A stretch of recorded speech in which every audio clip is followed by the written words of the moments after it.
Pemirsa, banjir bandang dan longsor menerjang 12 kabupaten kota di Sumatera Utara. Di Sumatera Utara, cuaca ekstrim berupa angin kencang dan gelombang tinggi. Banjir bandang menerjang permukiman warga di Padang, Sumatera Barat. Sejumlah daerah di Sumatera Barat diterjang banjir.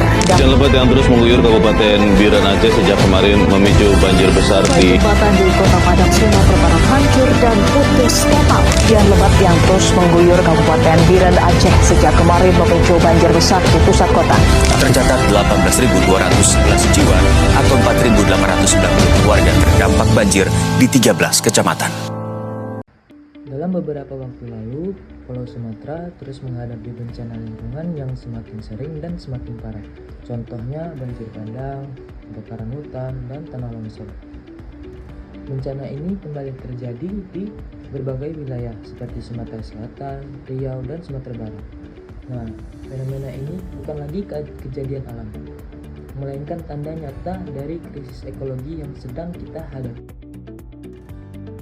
Dari data lingkungan menunjukkan bahwa Sumatera mengalami laju deforestasi yang tinggi akibat pembukaan lahan besar-besaran. Hutan yang seharusnya menjadi penyangga ekosistem berubah menjadi perkebunan dan kawasan industri. Selain itu, kualitas udara menurun akibat kebakaran hutan dan emisi kendaraan. Sementara suhu rata-rata terus meningkat sebagai dampak perubahan iklim global. Kemudian, penyebab utama krisis ekologi. Nah, bencana yang ada di Sumatera tidak terjadi tanpa adanya sebab, melainkan ada sebab.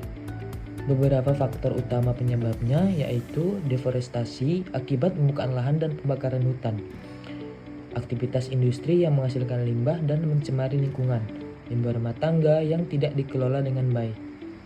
Nah, penyebab utama banjir pada Sumatera waktu lalu itu karena hutan tidak lagi bisa menampung air hujan yang amat deras.